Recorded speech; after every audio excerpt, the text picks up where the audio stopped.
Nama saya Muhammad Salim, jabatan saya Technical Support untuk produk teknikal di Tiger Multi Product Industries.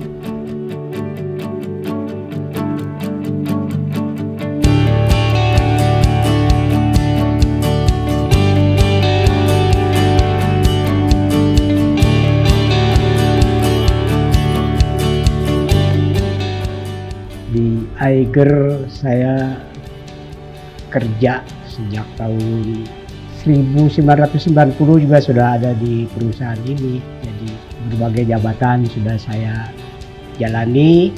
Secara struktural saya sudah pensiun bulan April 2018 kemarin.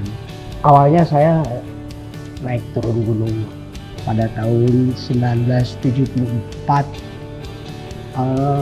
Di Bandung itu beredar film, judul filmnya itu Eiger Sanction, dibintanginya oleh Clint Eastwood.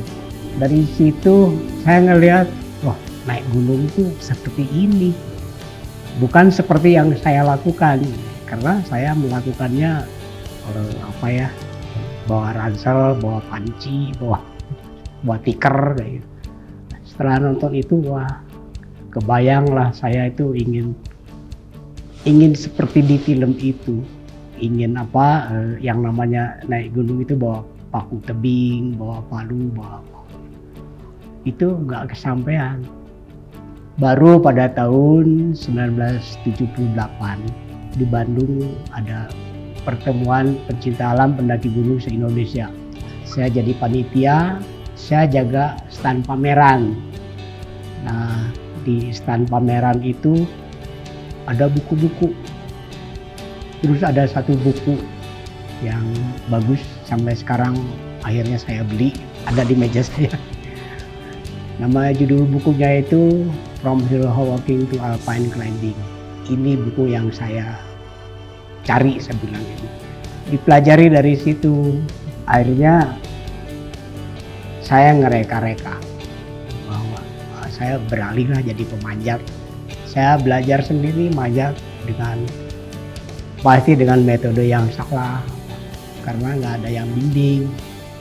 Nah, baru pada tahun 1980 itu ada geladian lagi, itu tempatnya di Jogja. Saya ketemu dengan teman-teman dari Skiger, wah, saya ingin belajar serius. Oh ya, datang aja lah nanti ke rumah saya. Jadi sejak itu saya belajar dengan baik dan benar. Saya mendapatkan ilmu yang sangat luar biasa. Jadi saya ekspedisi waktu itu ke, mungkin sekarangnya namanya Tebing Keraton. Saya manjat dari bawahnya. Dari seberangnya, dari arah Maribaya. Nah, itu malahan sangat menyakitkan sekali, terjadi kecelakaan Saya sendiri, lutut saya sampai retak. Tapi itulah perjalanan saya. Kemudian saya juga bukan disumpah, harus berjanji pada diri sendiri bahwa ini akan dikembangin ke seluruh Indonesia agar orang Indonesia bisa manjat. Jadi dari situ saya mulai ngajar kemana-mana, dan jangan lupa dipesenin, karena kalian juga nggak bayar, maka ini kalian juga uang jangan jadi latar belakang. Jika berbagi ilmu, berbagilah ilmu dengan ikhlas. Ya, kayak gitulah perjalanan saya. Jadi dari mendaki gunung saya beralih ke panjat tebing. Sejak itu saya udah bukan melupakan gunung, tapi saya tetap menjadi pemanjat lah. Pada akhirnya nama ekspedisi ini bisa menjadi masalah, karena kalau kita buka buku KBBI, Kamus Besar Bahasa Indonesia, arti dari ekspedisi itu perpindahan barang dari satu tempat ke tempat yang lain.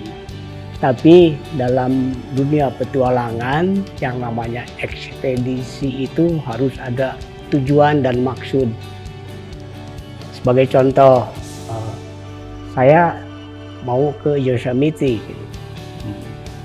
Tujuannya, maksudnya mau apa? Saya mau solo climbing, ingin membuat rekor baru tentang pemanjatan sendiri. Itu jadi jelas ada tujuan berhubungan dengan tempat, dengan tujuan kita mau kemana. Gitu. Maksudnya kita mau apa, dan itu harus tergambar dengan jelas agar para pemerhati tahu bahwa ini tujuannya ke sini, maksudnya seperti ini. Kira-kira seperti itu. Indonesia itu negara hebat, pendaki pemanjatnya juga bagus-bagus. Ekspedisi pertamanya Indonesia itu yang dilakukan oleh RPKAD ke Puncak Jaya, Puncak Soekarno. Itu tahun 1963.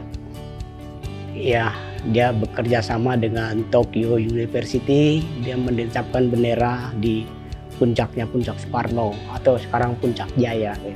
Sejak 63 itu, tahun berikutnya bermunculan klub-klub pendaki gunung dan pencinta alam.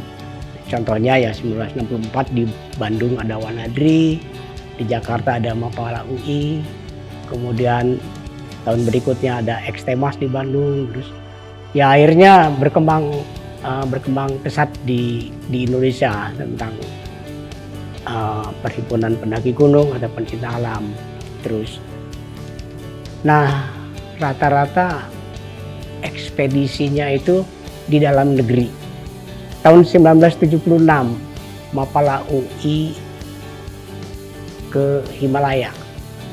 Itu pelakunya masih ada, namanya Don Hasman. Iya, dia ke Kalapatar di kaki Gunung Everest. Ya, dia sudah nyampe di sana tahun 76.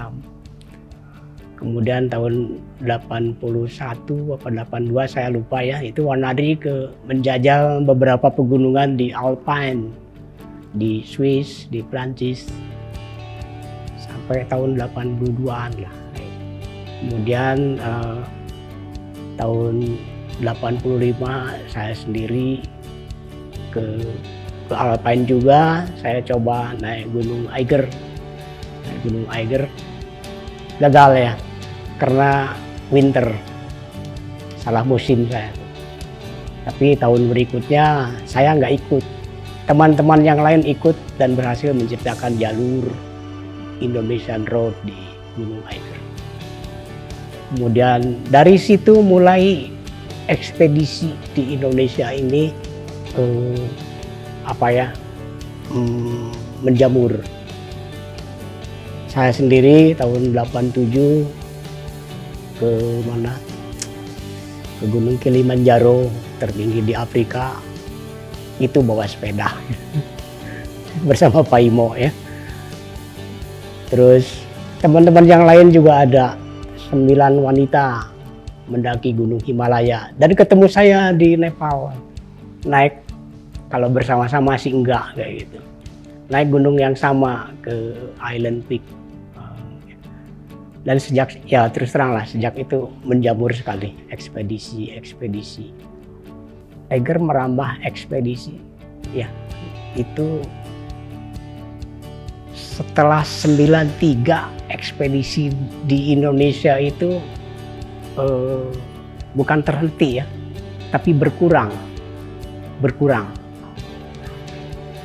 Apalagi sampai ke 97, hanya ada satu ekspedisi dari 93 ke 97, ada satu ekspedisi gabungan antara Kopassus, ada Wanadri, Mapala UI, ada FPTI, pendakian ke puncak Everest, dan berhasil. Setelah itu Krismon kan di Indonesia baru bangkit kembali tahun 2000, dan Eiger support salah satu petualang Indonesia ini, namanya Pak Imo, Bang Hertadi. Dia ingin pergi ke Himalaya, jadi di bawah kaki Everest dia akan melintas, saya lupa ya dari mana ya, dari Lukla naik ke Everest Base Camp, ke Gokyo, terus pulangnya muter kayak. Jadi oke, disupport sama Eiger. Ya karena ini hitung-hitung pembuka, pembuka buat ekspedisi di Indonesia yang lain, biar marak kembali ekspedisi. Mau 3 mingguan lah di sana, ya, dan berhasil. Nah itu cikal bakalnya ekspedisi. Eiger kan sudah berdiri itu hampir berapa ya, 11 tahun. Tapi Eiger sendiri nggak punya gitu foto atau punya experience di Gunung Eigernya itu sendiri. Akhirnya staf Eiger yang diberangkatin. Ada saya, ada Pak Bongkeng, ada Yudhistiro. Berangkatlah bulan Agustus itu. Tapi saya ngambil jalur yang paling mudah di Gunung Eiger. Tujuannya hanya mencapai puncak aja. Saya ambil dinding barat. Ya saya jelasin di ekspedisi itu bahwa tujuan saya ke Gunung Eiger maksudnya ingin membuat foto di puncak dan jalurnya lewat dinding barat. Itu hampir 1 bulan di sana. Meskipun musim panas, tapi Gunung Eiger bisa gelap, nggak bisa dimanjat, nggak bisa apa-apa. Cuacanya buruk terus ya. Itu saya rasakan sendiri. Saya menunggu, berhari-hari. Cita-cita ingin kemana banyak sekali. Banyak lah gitu. Masih ada beberapa yang jangankan saya memanjat, melihatnya juga belum. Kesempatan itu pertama waktu, yang kedua kesehatannya. Jadi di usia tua seperti saya, beberapa 5 bulan, 6 bulan lagi, usia saya ini 70. Mungkin saya pemanjat paling tua ya. Di mana ya? Di Bandung, apa di Indonesia, di Asia tuh. Karena jarang saya melihat orang yang memanjat sampai segitu. Padahal saya memanjat di sini kalau dikatakan tiap hari sih enggak. Seminggu sedikitnya 3 atau 4 kali saya manjat. Tujuannya bukan apa-apa, untuk kebugaran aja. Karena seusia saya sudah nggak boleh lari.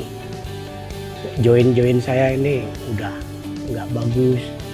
Kalau kena sentakan, benturan kayak gitu. Jadi saya manjat aja, karena manjat kan rata-rata gerakannya juga ya gerakan statis lah. Yang penting saya 2 jam itu udah basah kuyup. Kebugaran aja.